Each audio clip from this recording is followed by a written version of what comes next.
Sometimes the strongest hearts are the ones that have learned never to trust. Sometimes the fiercest souls are just protecting wounds that never fully healed.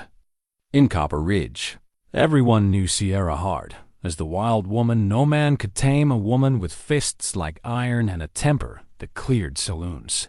But one quiet cowboy saw something different.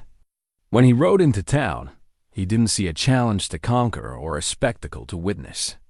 He saw a woman worth understanding. What he did next shocked the entire frontier. He refused to fight her. Instead, he held her hands, not to control her, but to steady her. And in that single moment, something shifted. What would make the wildest woman in the West finally let her guard down? Before we jump back in, tell us where you're tuning in from. And if this story touches you, make sure you're subscribed, because tomorrow I've saved something extra special for you. Copper Ridge sat in a valley where the Montana Territory met the Wyoming Plains, a town that had grown from a mining camp into something more permanent, but never quite respectable. The main street ran wide enough for 2 wagons to pass, lined with wooden buildings that leaned slightly, as if tired from holding up against the wind that came down from the mountains every evening. The saloon anchored one end, the general store the other, and between them stood the trading post that had belonged to the Hart family for nearly 20 years. Sierra Hart stood behind the counter of that trading post at dawn, her hands moving with practiced efficiency as she sorted through a shipment of dry goods. She was 28 years old, tall for a woman, with dark hair she kept pulled back in a braid that fell past her shoulders. Her face would have been called beautiful if it weren't for the hardness around her eyes, the set of her jaw that spoke of someone always ready for the next challenge. She wore men's trousers under a long skirt she could hike up when needed, and a shirt with the sleeves rolled to her elbows. On her hands were a pair of worn leather fighting gloves, fingerless, scarred from years of use. Thought the gloves had been her father's once. Thomas Hart had been a boxer in his younger days, before he'd come west with his pregnant wife seeking a new start. He'd taught Sierra to fight when she was barely tall enough to reach his waist, after her mother died bringing a stillborn son into the world. A woman alone needs to know how to protect herself, he'd said, wrapping those oversized gloves around her small hands, especially out here. She'd been 16 when the drifters came. 3 of them, drunk and mean, looking for easy money. They burst into the trading post after closing, not knowing Thomas Hart was still in the back room doing inventory. Sierra remembered every detail of that night, the smell of whiskey and unwashed bodies, her father's shout, the sound of the gunshot that ended everything. Thomas had killed 2 of them before the 3rd one's bullet found him. Sierra had finished what her father started, beating the last man unconscious with an iron skillet before running for the marshal dot. By the time help arrived, Thomas Hart was gone, his pocket watch still clutched in his hand. The watch had stopped at exactly 8:47, the moment the bullet struck. Sierra had kept it, never bothering to wind it again. Some things, once broken, were meant to stay that way. That had been 12 years ago. In the years since, Sierra had run the trading post alone, refusing every offer of help, every expression of pity, every attempt by well-meaning townspeople to soften her edges. She'd also refused every suitor, and there had been many. Men saw her as a challenge, a wild thing to be conquered. They came with sweet words and bold declarations, and she sent them away with bruised egos and sometimes bruised faces. The town had learned to give her a wide berth. They respected her business sense. She ran the best stock trading post in 3 counties, but they whispered about her behind closed doors. Unnatural, some of the women said. Needs a firm hand, some of the men muttered. Sierra heard it all and cared about none of it. She'd built walls high enough that nothing could reach her, and she intended to keep it that way. Morning, Sierra, came a warm voice from the doorway. Sierra looked up to see Martha Cunningham, the closest thing she had to a friend in Copper Ridge. Martha ran the boarding house next door. A widow herself, though she'd handled her grief differently than Sierra. Where Sierra had hardened, Martha had softened, becoming the town's unofficial grandmother, dispensing wisdom and fresh bread in equal measure. Martha. Sierra nodded, her voice neutral but not unkind. Usual order? Please, dear. And maybe a moment of your time when you're done with those beans. Sierra's hands paused. Martha didn't ask for her time often, which meant this was important. She finished sorting the last of the shipment, wiped her hands on her apron, and gestured to the 2 chairs near the stove. They sat in comfortable silence for a moment, the kind that only comes between people who've known each other long enough to not need constant words. Martha's weathered hands folded in her lap, and Sierra waited. She'd learned patience from her father, even if she'd never learned softness. There's talk of trouble coming, Martha said finally, her voice low. Clayton Marsh has been making noises again. Sierra's jaw tightened. Clayton Marsh was the son of the wealthiest rancher in the territory, a man who decided 2 years ago that Sierra would make a fine trophy wife. She'd rejected him publicly, forcefully, and repeatedly. He hadn't taken it well.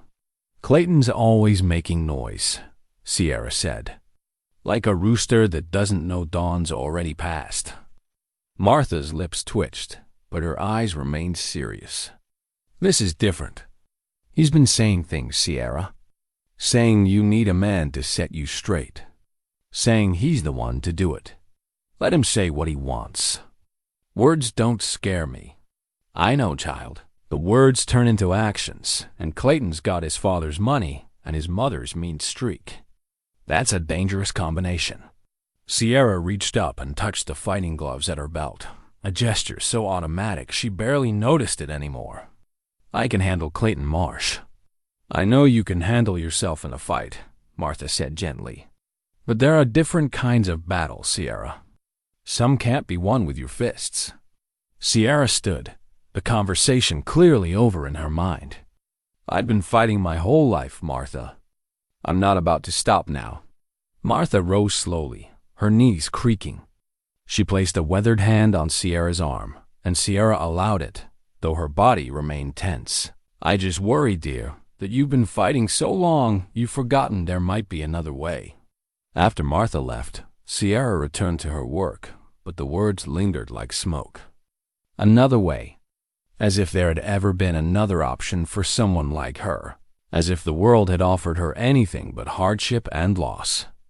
As if gentleness had ever protected anyone.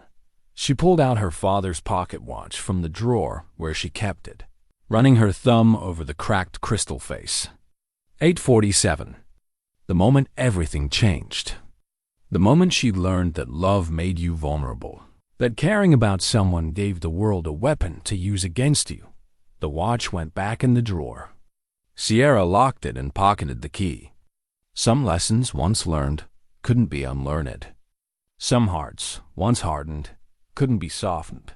Or so she believed, right up until the moment a quiet cowboy rode into Copper Ridge and taught her that everything she thought she knew about strength was wrong. Asterisk. The stranger rode into Copper Ridge 3 days later, just as the afternoon sun began its descent behind the western peaks. Sierra was arranging canned goods in the window display when the sound of hoofbeats made her look up. The horse was a good one, a bay gelding with intelligent eyes, and the man in the saddle sat with the kind of ease that spoke of long hours traveling. He was tall, lean rather than broad, with dark hair touched with gray at the temples, though he couldn't have been much past 35.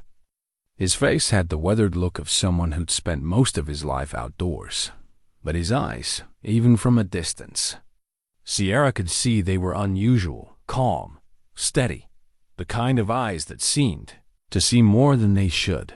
He dismounted in front of the saloon, tied his horse with care, and disappeared inside. Sierra told herself she didn't care, that drifters came and went through Copper Ridge every week, that this one was no different from any other.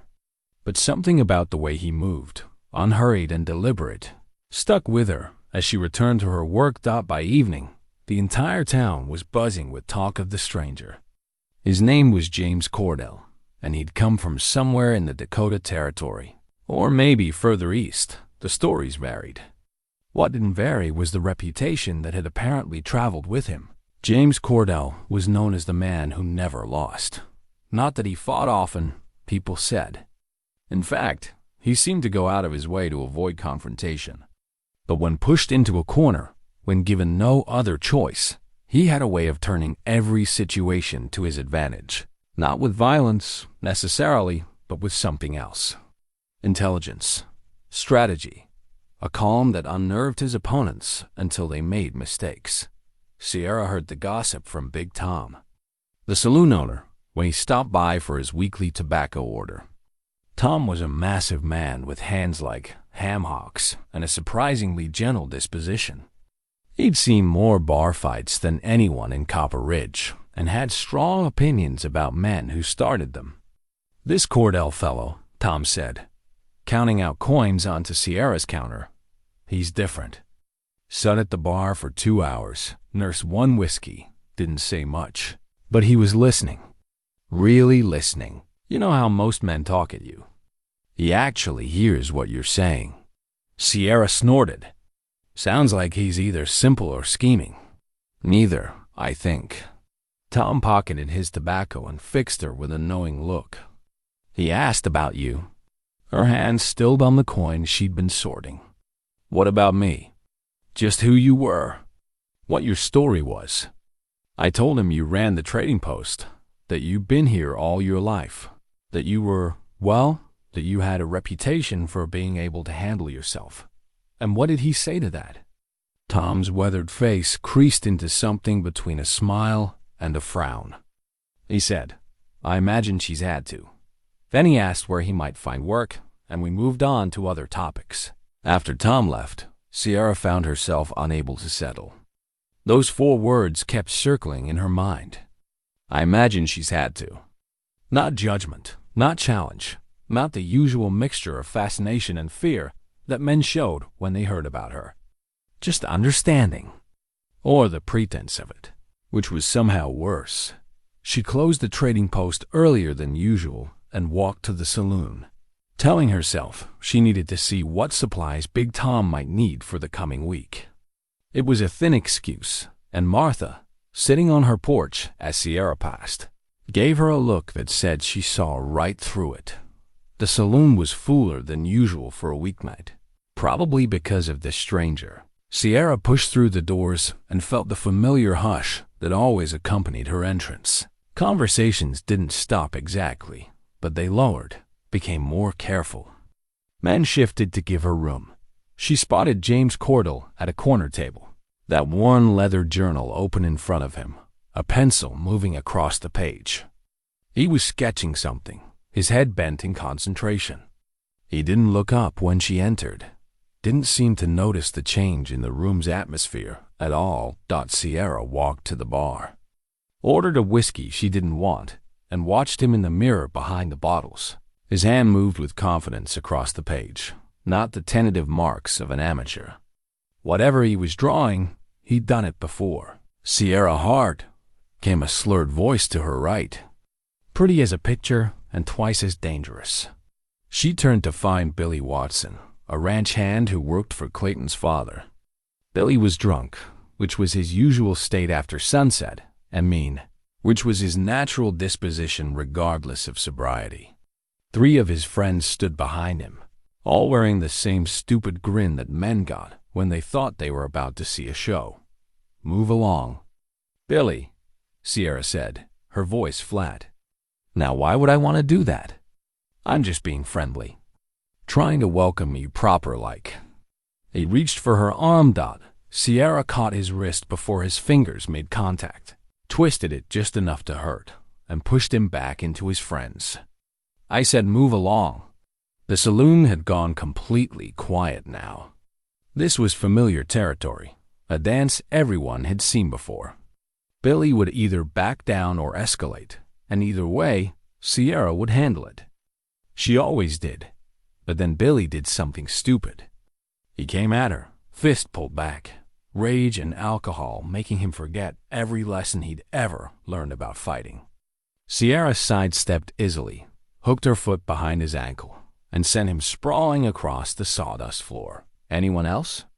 She asked the room at large, her hand resting on the fighting gloves at her belt. The silence stretched. And then, from the corner, a chair scraped back. James Cordell stood, closed his journal carefully, and walked across the room. Every eye followed him. He didn't look at Billy, still struggling to his feet, or at Billy's friends, tensed and ready. He walked straight to Sierra and stopped an arm's length away. "Ma'am," he said, his voice quiet but clear. "I wonder if you'd do me the honor of a dance." The request was so unexpected, so completely out of place, that for a moment Sierra could only stare at him. Up close, his eyes were gray, the color of clouds before a storm, and they held something she couldn't quite name. Not pity, not desire. Something else. "There's no music playing," she said finally. "No, there isn't." He didn't look away, didn't seem bothered by her pointed stare or the fact that the entire saloon was watching. "But I'm asking anyway. I don't dance." "Neither do I, usually." The corner of his mouth lifted slightly. "Maybe that's why we'd be well matched." Behind her, Billy was on his feet, angry and humiliated. "She's not dancing with anyone, especially not some drifter who just rolled into town." James finally looked at Billy, and something in his gaze made the younger man take a step back. "I wasn't speaking to you," James said simply. Then he returned his attention to Sierra. "Ma'am?" Sierra felt something dangerous rising in her chest. Anger, yes, but also confusion, and underneath that, something she refused to name. This man, this stranger, was doing something no one had ever done before. He was offering her gentleness in a room full of people expecting violence. He was asking instead of demanding. And somehow, that felt more threatening than any raised fist ever had. "I'm not some delicate flower who needs protecting," she said, her voice low and hard. "I can see that." His hand extended toward her. Palm up, not grabbing or demanding, but offering. "I'm not trying to protect you. I'm trying to dance with you. There's a difference. You're making a fool of yourself." "Maybe so. But at least I'm doing it with intention." Billy made a sound of disgust. "This is ridiculous. If you won't fight her, then I'll—" James turned, and though he didn't raise his voice, something in his tone cut through Billy's bluster like a knife. "You'll what? Hit a woman? Show everyone in this room exactly what kind of man you are." He paused, letting the words settle. "Or maybe you'll go home, sleep off the whiskey, and wake up grateful you didn't do something you'd regret." Billy looked around the room, saw the expressions on the other men's faces, not support, but judgment, and something deflated in him. He muttered a curse and stumbled toward the door, his friends following. The room began to breathe again, conversations resuming in low murmurs. But James didn't move, his hand still extended toward Sierra, his expression patient and oddly kind. "I don't need your help," Sierra said, even as she realized how hollow the words sounded. "I know," James said, "but maybe I needed yours." She blinked, thrown off balance. "What? I'm new in town. Don't know many people yet. And there's something lonely about being somewhere unfamiliar, don't you think?" He lowered his hand but didn't step back. "I thought maybe we could be lonely together for a few minutes. No expectations. Just two people who might understand each other better than most." Sierra looked at this strange, quiet man who'd somehow turned a bar fight into something else entirely. She felt her carefully constructed armor cracking, just slightly, and it terrified her. "No," she said, and walked out of the saloon into the cool night air, her heart pounding with something that definitely wasn't fear, but felt just as dangerous. Behind her, through the saloon doors, she heard Big Tom say, "Wow, I'll be damned." And someone else responded, "Did you see her face?" I ain't never seen Sierra Hart look like that before. Neither had Sierra. And that was exactly the problem. The changes in Sierra were subtle at first, small enough that most people in Copper Ridge didn't notice them. But Martha did, watching from her boarding house porch as Sierra smiled at something. James said while they worked together mending the fence behind the trading post. And Big Tom noticed, seeing the way Sierra's shoulders relaxed when James walked into the saloon, no longer coiled and ready for a fight. The work had started innocently enough. A section of Sierra's fence had come loose during a windstorm, and James had offered to help repair it. She'd almost refused pride and habit warring with the practical knowledge that the job would go faster with two people.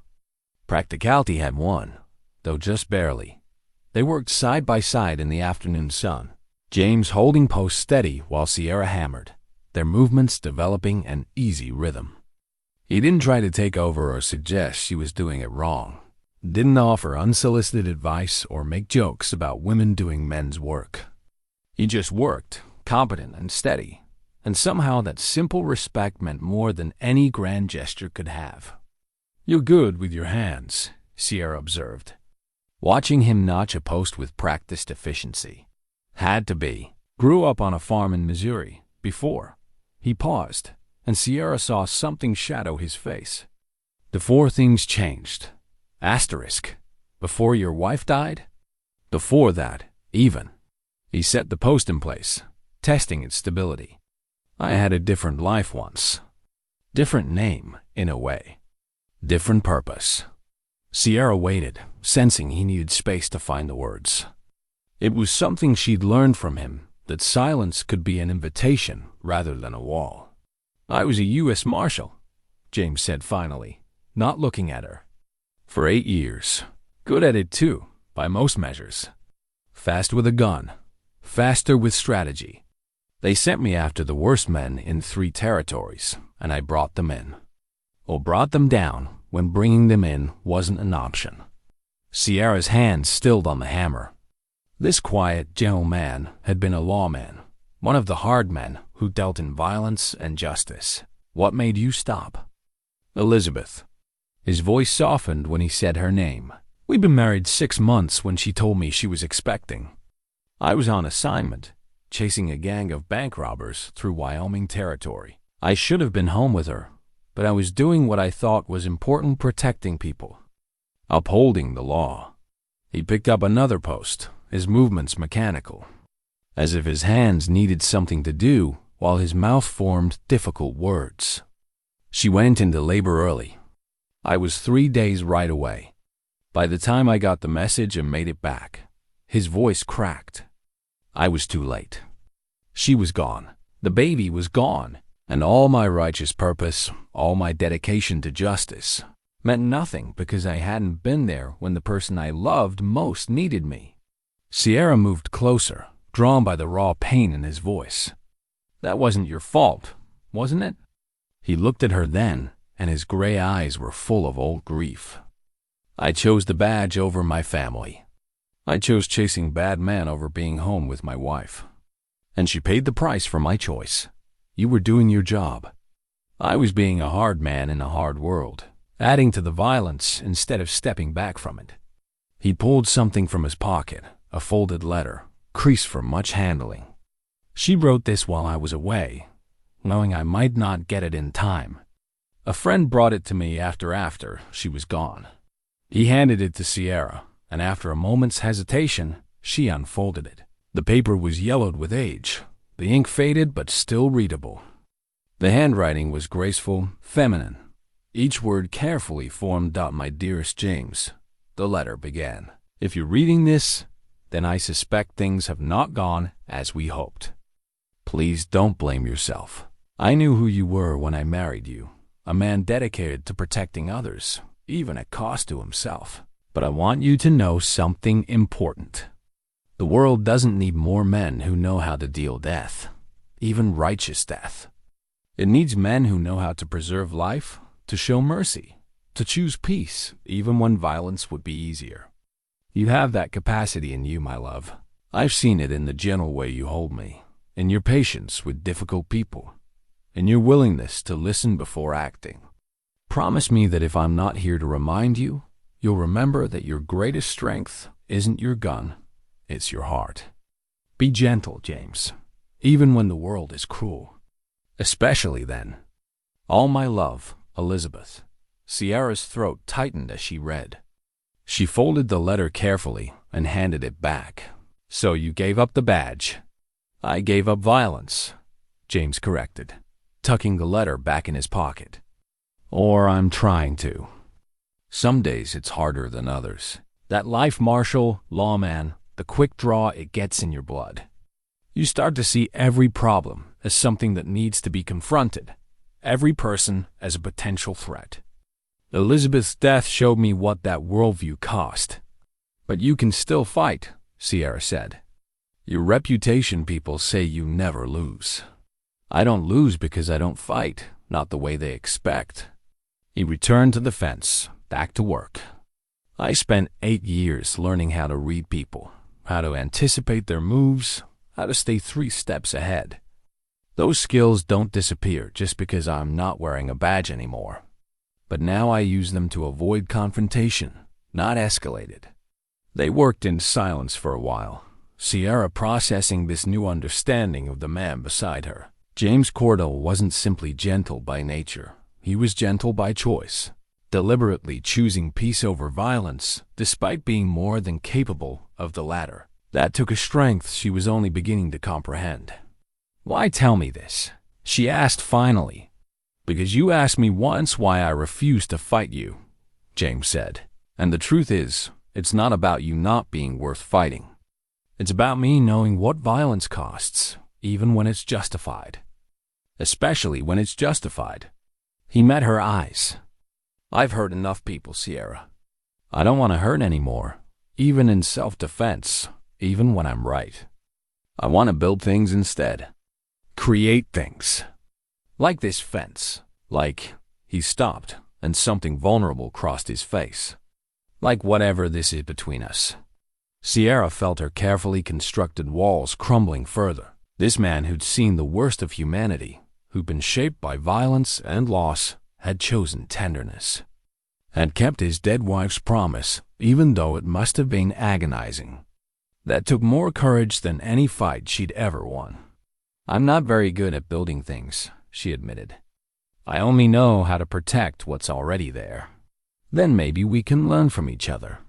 James offered her a small smile. You can teach me about standing firm, and I can teach you about letting people in. I don't know if I can do that. I didn't think I could give up the badge, he said. But here we are, both trying to be different than we were. Maybe that's enough to start with. The fence was finished by evening, straight and solid. A physical manifestation of what they'd built together that afternoon, something stronger than either could have made alone. As the sun set and they stood back to admire their work, Sierra felt the ring on her finger, her mother's ring catch the last light. Maybe her mother had been right to choose love. Maybe Elizabeth had been right to ask for gentleness. Maybe there was strength in vulnerability after all, or maybe Sierra was just a fool, letting her guard down for a man who would inevitably leave or disappoint or die, the way everyone she'd ever cared about eventually did. But looking at James in the golden evening light, at his patient hands and understanding eyes, she thought that maybe, just maybe, being a fool wasn't the worst thing she could be. Word spread through Copper Ridge the way it always did in small towns, quickly, quietly, and with embellishments that grew with each retelling. Sierra Hart was softening. The wild woman who'd never let a man close was spending time with the quiet stranger. They'd been seen riding together, working together, sitting on Martha's porch in the evening, talking like old friends. The reactions were mixed. Some townspeople were pleased, thinking Sierra deserved happiness after years of isolation. Others were skeptical, waiting for the inevitable explosion when two strong personalities collided. And a few, particularly Clayton Marsh and his circle, saw it as a threat to the natural order of things. Sierra noticed the change in how people looked at her. The wariness was still there, but now it was mixed with curiosity, even hope. She'd been the town's cautionary, Tale for so long the bitter woman who chose anger over happiness that her transformation into something softer seemed to give others permission to believe in second chances. But transformation wasn't simple or straightforward. Sierra found herself pulled between two versions of herself, the armored fighter who'd kept her safe for 12 years, and this newer, more vulnerable person who was emerging in James's presence. The two selves warred constantly, leaving her exhausted and uncertain. One evening, as she closed up the trading post, she found herself staring at her father's old revolver hanging on the wall behind the counter. Thomas Hart had been a peaceful man by preference, but he'd known how to use that gun when necessary. It had saved his life more than once, right up until the night it couldn't save him anymore. Sierra took it down, feeling its familiar weight in her palm. How many times had she cleaned this weapon, checked its action, made sure it was ready for whatever threat might come? The gun had been her insurance policy, her final argument, her promise to herself that she would never be helpless again. But lately, she barely thought about it. When was the last time she'd even checked the ammunition? When had her first instinct stopped being to reach for a weapon?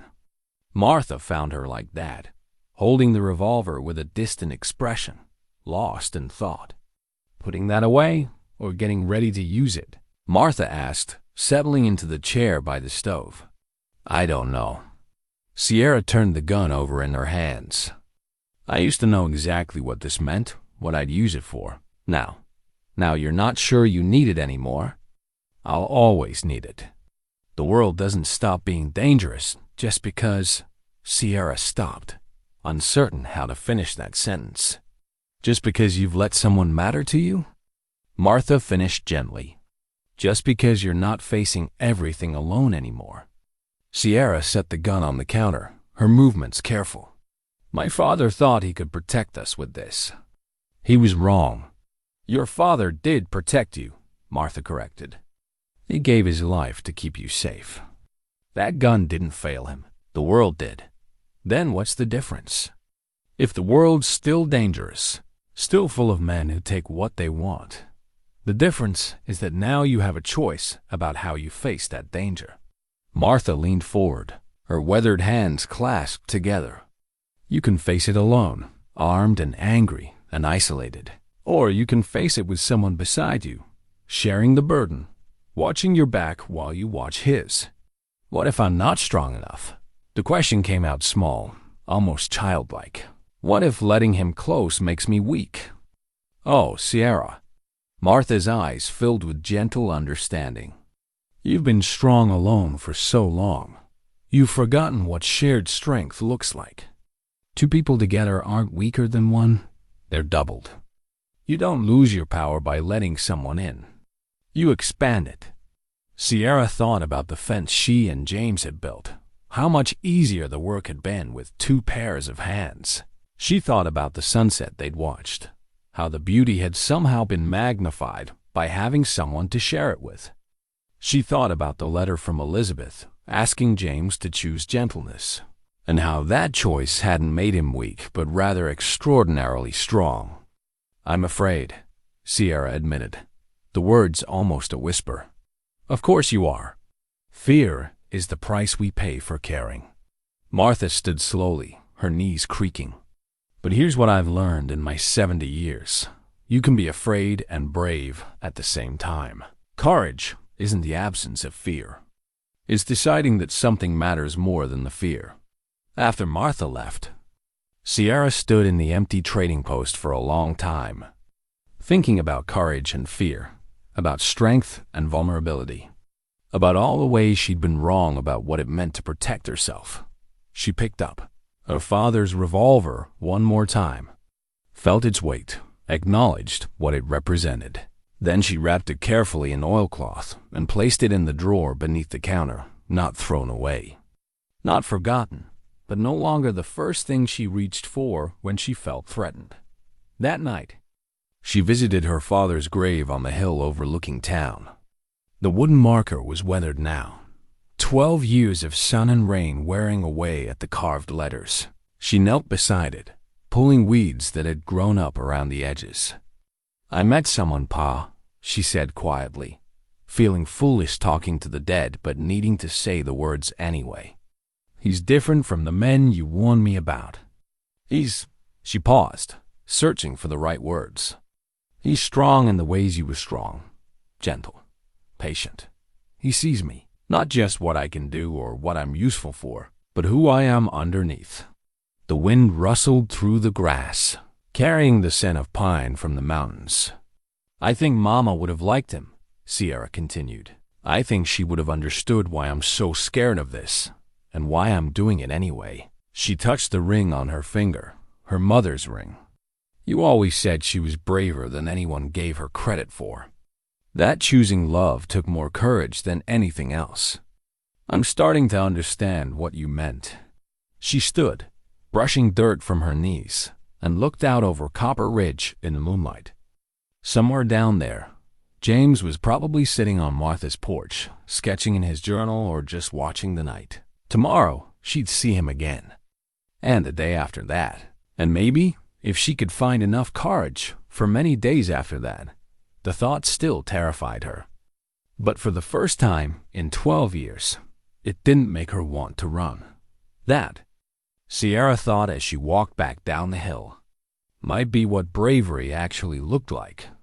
The U.S. Marshal rode into Copper Ridge on a Tuesday morning, his horse lathered from hard travel, his face set with the grim determination of a man on official business. His badge caught the sunlight as he dismounted in front of the saloon. And within minutes, half the town had found reasons to be on the main street.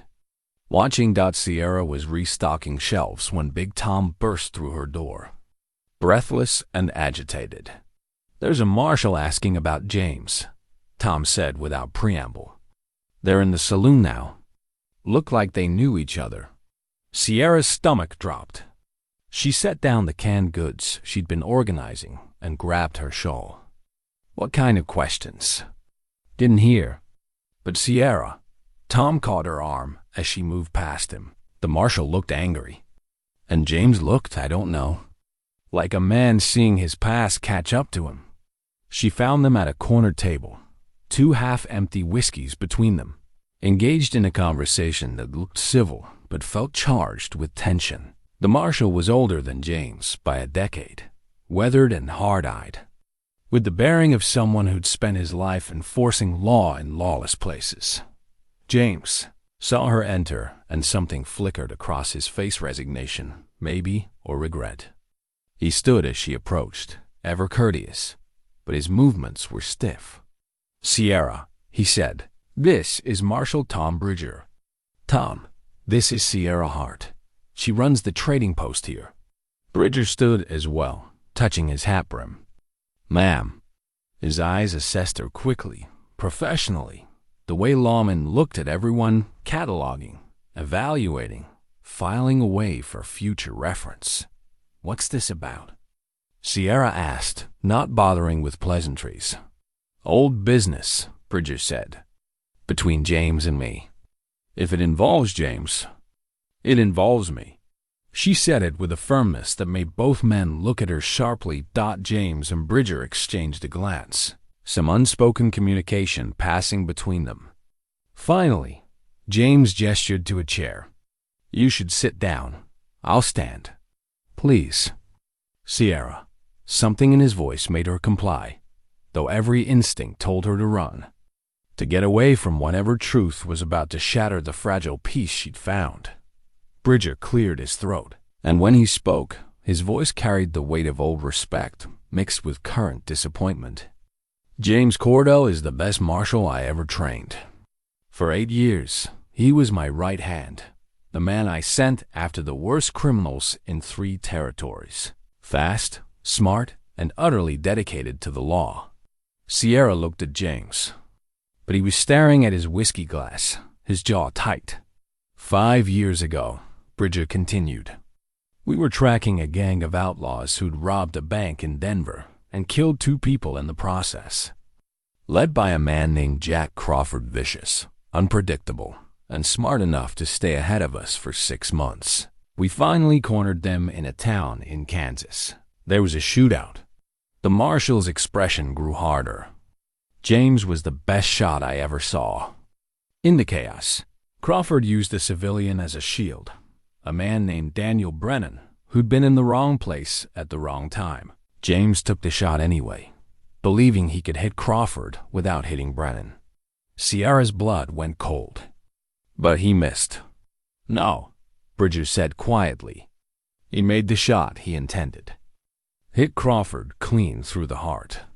But Brennan had moved at the last second, stepped in front of Crawford, maybe trying to run, maybe trying to protect the man. We never figured out why. The same bullet that killed Crawford went through him first. The saloon had gone quiet, everyone straining to hear without appearing to listen. Sierra felt the world tilting. Everything she thought she knew about James suddenly cast in a different light. Daniel Brennan was 32 years old, Bridget continued. His voice matter-of-fact in the way of men recounting tragedies they've seen too many times. Married. 2 young children. By all accounts, a good man. Crawford had been blackmailing him over some old debts, forcing him to cooperate. Brennan wasn't a criminal, he was a victim. That's enough, Tom, James said quietly, but the marshal continued. James turned in his badge that day. Walked away from everything. I've been looking for him on and off for 5 years. Not to arrest him. The shooting was ruled justified. Even though it destroyed James, but because his brother is coming. James finished, his voice hollow. Daniel Brennan's brother. Bridger nodded. Cole Brennan. He spent the last 5 years tracking you, James, and he's not interested in justice or legal proceedings. He wants revenge. Pure and simple. Sierra felt the words hit her like physical blows. James, gentle James, who carved wooden horses and chose peace over violence, had killed an innocent man. Not in malice, but the result was the same. A man was dead. Children had grown up without a father. And now that father's brother was coming to even the score. When? Sierra asked, her voice surprisingly steady. Best guess? 3 days. Bridger looked at James with something like pity. Cole's not alone. He's traveling with 2 men-hired guns with reputations. He's not planning to give you a fair fight. James finally looked up, and Sierra saw something in his eyes she'd never seen before. Not fear exactly, but a bone-deep weariness. As if he'd been waiting for this moment for 5 years, and was almost relieved it had finally arrived. I'll leave, James said. Tonight. Lead them away from here. You'll do no such thing, Sierra heard herself say, then wondered where the words had come from. After what she'd just learned, she should be pushing him out the door herself, grateful he'd be taking his dangerous past with him. But instead, she was standing, moving closer to him, her hand finding his shoulder. Sierra, you don't understand, James began. I understand plenty. She looked at Bridger. This Cole Brennan, will he hurt anyone else if James leaves? Will he burn down the town looking for him? Bridger hesitated. Cole's single-minded, but desperate men do desperate things. Then James stays. The certainty in Sierra's voice surprised even her. We face this together. You don't owe me anything, James said, his eyes searching hers. Especially not now. Not after. After I learned you're human? Sierra cut him off. After I learned you made a terrible mistake, and it's haunted you ever since. That doesn't change who you are now, James. It explains it. She thought of Elizabeth's letter, of the promise James had kept, even when it cost him everything. She thought of the wooden horse, carved with patient hands that refused to hurt anymore. She thought of all the ways he'd shown her that strength could be gentle, that courage could be quiet. You killed a man, Sierra said, not flinching from the truth. But you didn't murder him. There's a difference. Tell that to his children, James said bitterly. I'm sure they hate you. Sierra's voice was matter-of-fact. They have every right to. But that doesn't mean you don't have the right to defend yourself now. to build a life despite your mistakes. The saloon had gone completely silent now, everyone watching this drama unfold. In the corner, Sierra noticed Clayton Marsh, his face a mixture of calculation and barely concealed satisfaction. Bridger stood, preparing to leave. "I'll be staying at the boarding house. Cole will arrive in 3 days, maybe less. That gives us time to prepare." He looked at James with old affection, mixed with current resignation. "I can't make you stay, and I can't officially help you since you're not a marshal anymore. But unofficially," he paused, "Elizabeth would want you to fight for what you've built here. Don't let guilt destroy you twice." After the marshal left, Sierra and James sat in heavy silence. Finally, James spoke, his voice raw. "I understand if you want nothing more to do with me." Sierra thought about it, really thought about it. This man had killed someone, even accidentally. His past was violent and complicated. Being with him meant danger, meant facing down a vengeful brother with hired guns. Every logical reason screamed at her to walk away, to retreat behind her walls where it was safe. But she thought of her mother's ring on her finger, of her father's choice to protect her even knowing it might cost his life, of Martha's words about courage being more important than fear. She thought of how James had seen her, really seen her, when everyone else had just seen the wild woman who needed taming. "I'm not going anywhere," Sierra said firmly. "But we're going to need a plan." And James, she waited until he met her eyes. "No more secrets. If we're doing this, we do it with full truth between us." "No more secrets," he agreed. Outside, Clayton Marsh watched through the window, his mind already turning, seeing opportunity in chaos. If Cole Brennan wanted James Cordell dead, perhaps Clayton could help that along. And when the dust settled, maybe Sierra would finally understand that she needed a strong man like Clayton to protect her from the violence that men like James inevitably brought. He smiled to himself and headed toward his father's ranch. Time to make some plans of his own. The next 2 days passed in a blur of preparation and revelation. James told Sierra everything, not just about Daniel Brennan's death, but about his entire life as a marshal. The men he'd tracked, the violence he'd witnessed and participated in, the slow erosion of his soul until Elizabeth's death had finally broken through the armor he built around his heart. They sat in the trading post after closing, the lamp burning low between them, and James opened himself completely.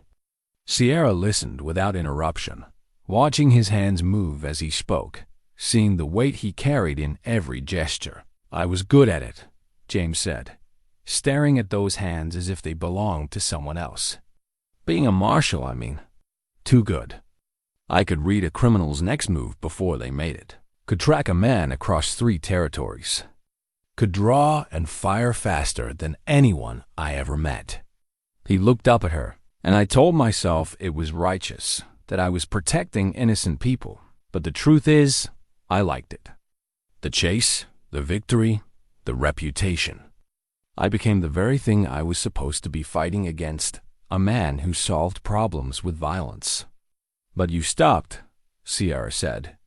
"After Brennan, you chose differently." "I stopped because I finally saw what I'd become. Elizabeth had been trying to tell me for years, but I didn't listen. And then she was gone, and Brennan was dead. And I realized that my righteous violence had destroyed 2 families, my own and his." He pulled out his old marshal's badge from his pocket, the metal dull with age.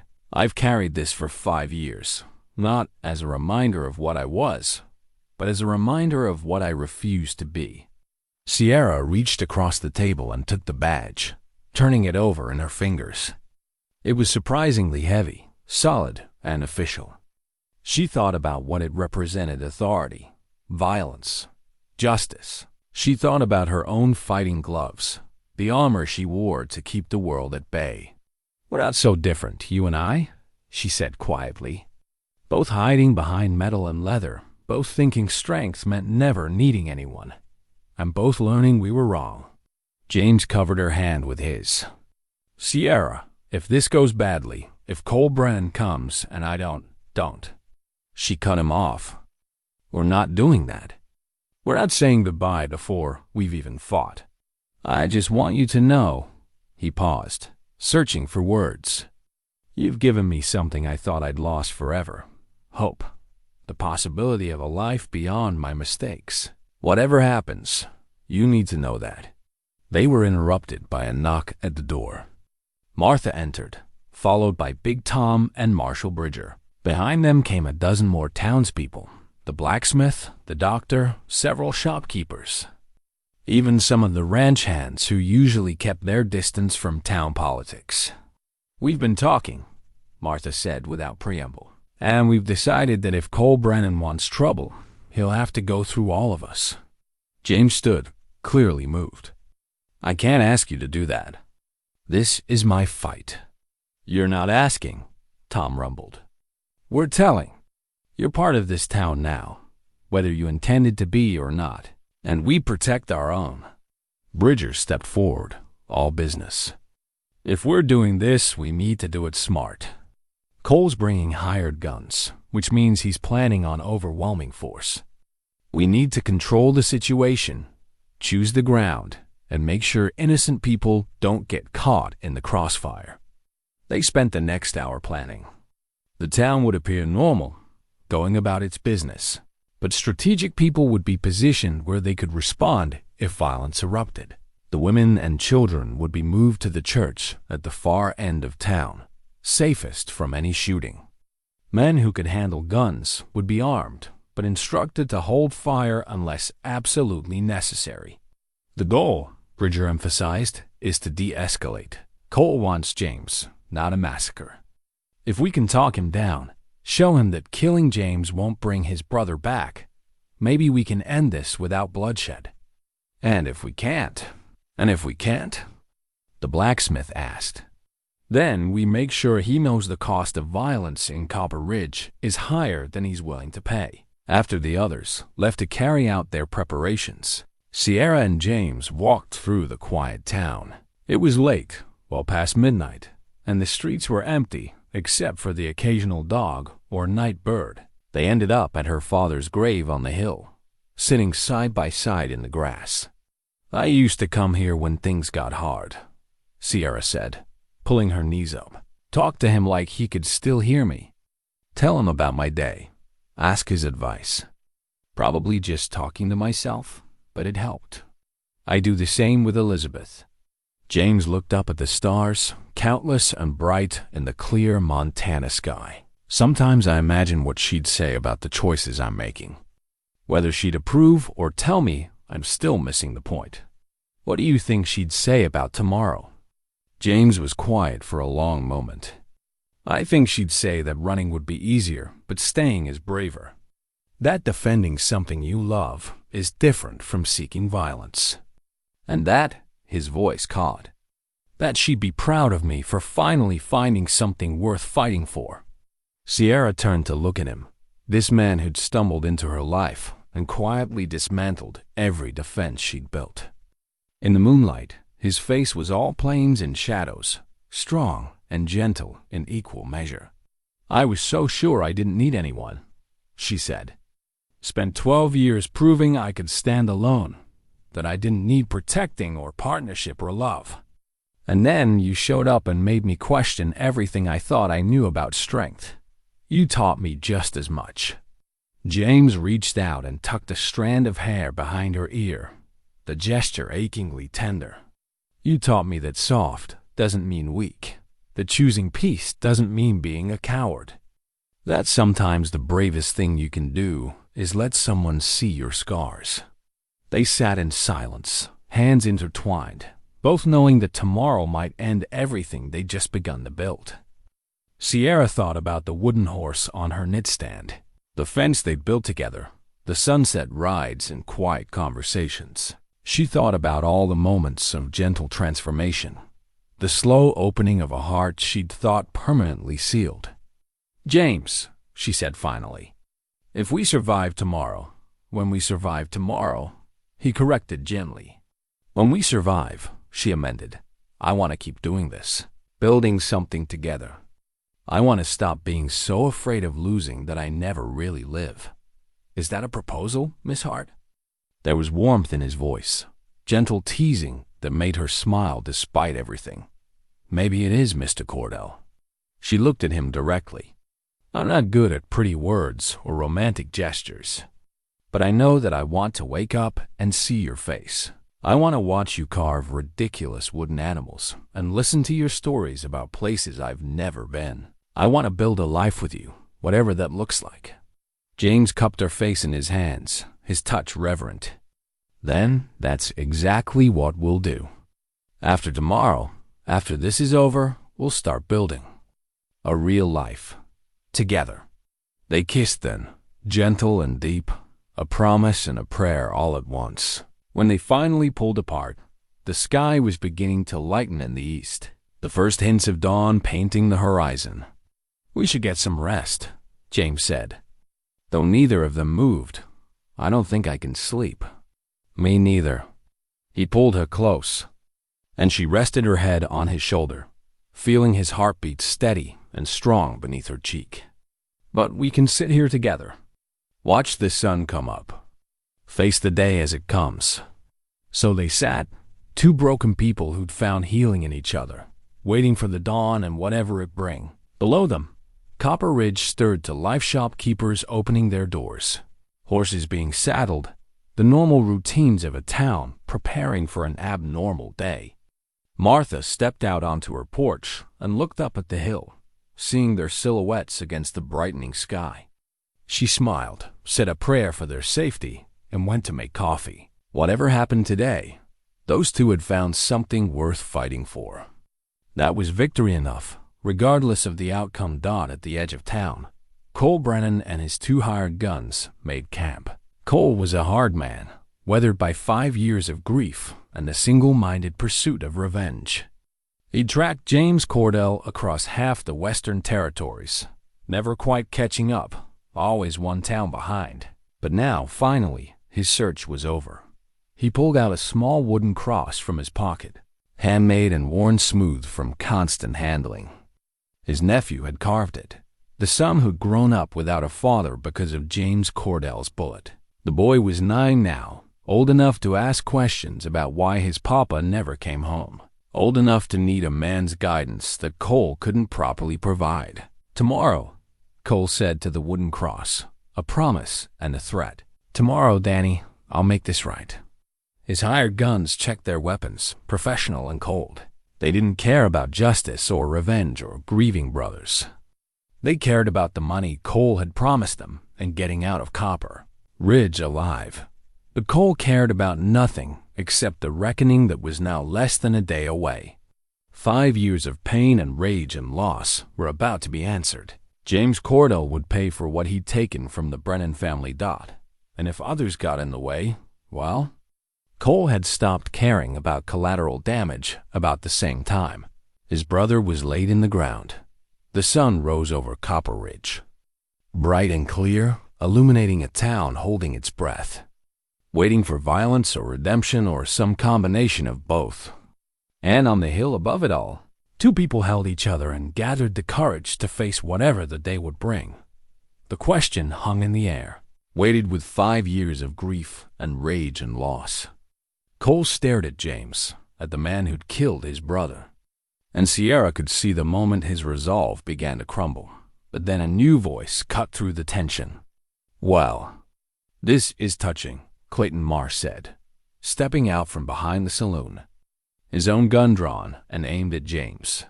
But I'm getting tired of waiting for someone to do what needs doing. Sierra's blood went cold. Clayton, what are you doing? Protecting you, sweetheart. Clayton's smile was ugly, triumphant. Protecting this whole town from a killer. Cordell here has brought nothing but trouble since he arrived. Time someone had the courage to end it. Put the gun down, Bridger commanded, his hand moving to his own weapon. I don't think so, Marshal. Clayton gestured with his pistol. This is between me and Cordell. Man to man. The way it should be. Sierra stepped forward, positioning herself between Clayton and James. The only thing between you and James is your jealousy. This has nothing to do with justice or protecting anyone. You just can't stand that I chose him over you. Chose him? Clayton's face flushed with anger. You chose a killer, a coward who won't even defend himself. What kind of choice is that? The kind that takes actual courage to make, Sierra shot back. The kind you'll never understand because you think strength is about forcing people to bend to your will. Clayton's gun shifted to point at her. Move aside, Sierra. This is your last warning. No. She stood her ground, every inch the wild woman Copper Ridge had always known, but now fighting for something beyond herself. You want to shoot him. You go through me first. For a moment, time seemed to stop. Clayton's finger tightened on the trigger, rage overcoming whatever sense he might have had. Sierra saw it happening, saw the decision form in his eyes, and knew she'd made a terrible miscalculation. But then James moved, faster than she'd ever seen him move, pulling her aside as Clayton fired. The bullet meant for Sierra's chest struck James's shoulder instead, spinning him around and dropping him to one knee. The street erupted in chaos. Cole Brennan, watching this scene of threatened violence against an unarmed woman, made his choice. He drew his gun with practiced speed and shot Clayton's weapon from his hand before the man could fire again. The pistol went flying, and Clayton howled in pain and surprise. Bridger and several townsmen rushed forward, pinning Clayton to the ground. The hired guns that had come with Cole made no move to interfere. Smart enough to know when a job had gone sideways and wanting no part of attacking it, U.S. Marshal Sierra dropped beside James, her hands immediately going to his wounded shoulder. Blood seeped through his shirt, but the wound looked clean, the bullet having passed through the fleshy part without hitting bone or major vessels. "You fool," she said, tears streaming down her face. "You absolute fool. Why would you do that?" "Because I love you," James said simply, wincing as she pressed her shawl against the wound to slow the bleeding. "Because everything I've done wrong, every mistake I've made, letting you get shot wasn't going to be one of them." The town doctor came running, his bag in hand, immediately taking over Sierra's first aid efforts. As he worked, Sierra looked up to find Cole Brennan standing over them, the wooden cross clutched in one hand, his gun hanging loose in the other.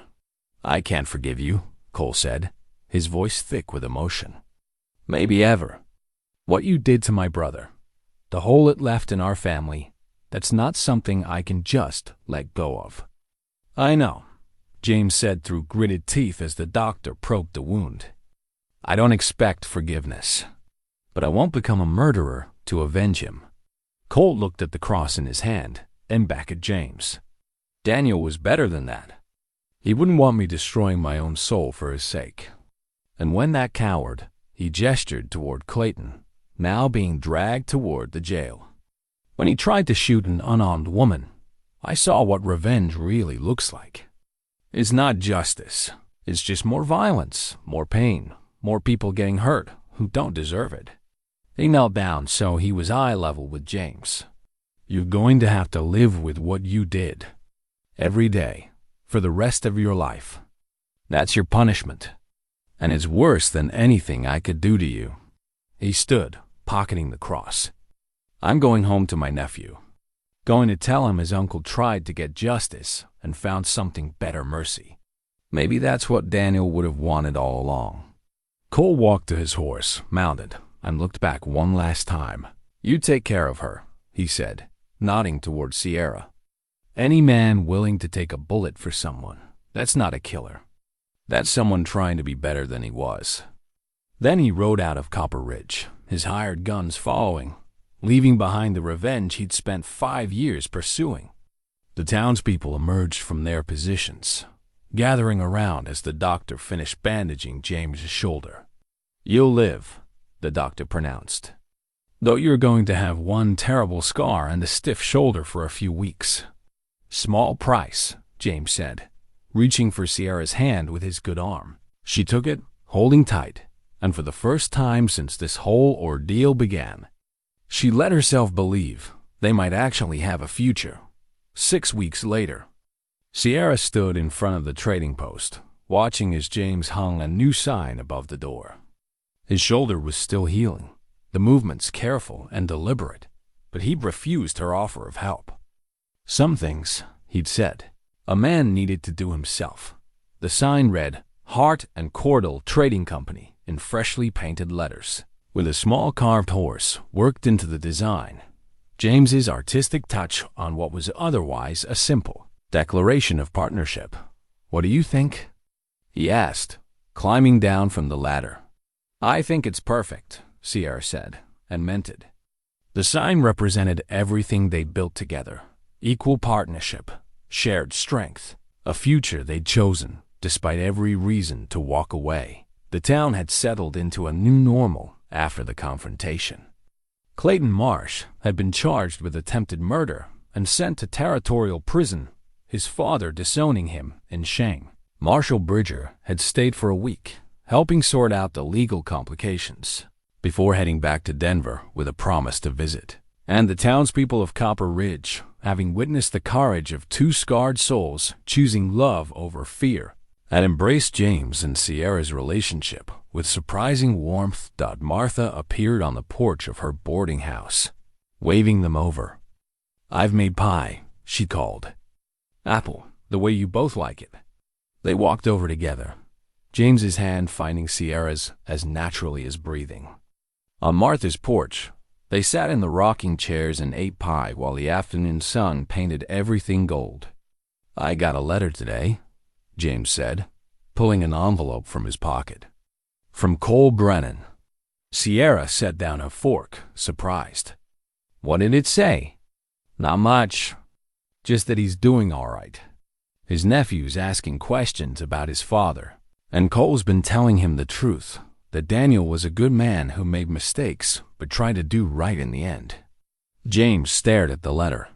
He thanked me, in his way, said that learning to live with grief instead of feeding it with rage has made him a better uncle. A better man. "That's good," Martha said softly. "Healing, even when it's hard, is always good." He also said, James paused, emotion catching in his throat. He said he hopes I find the happiness his brother would have wanted for me. That Daniel wouldn't have wanted his death to ruin another life. Sierra squeezed his hand, and they sat in comfortable silence. Three people who understood that healing wasn't a straight line, that forgiveness was complicated, and that sometimes the bravest thing you could do was simply keep living, keep trying, keep choosing kindness even when the world gave you every reason not to. That evening, Sierra and James rode out to the ridge where they'd shared their first sunset. The valley spread below them, peaceful and beautiful, the mountains standing eternal watch over the land.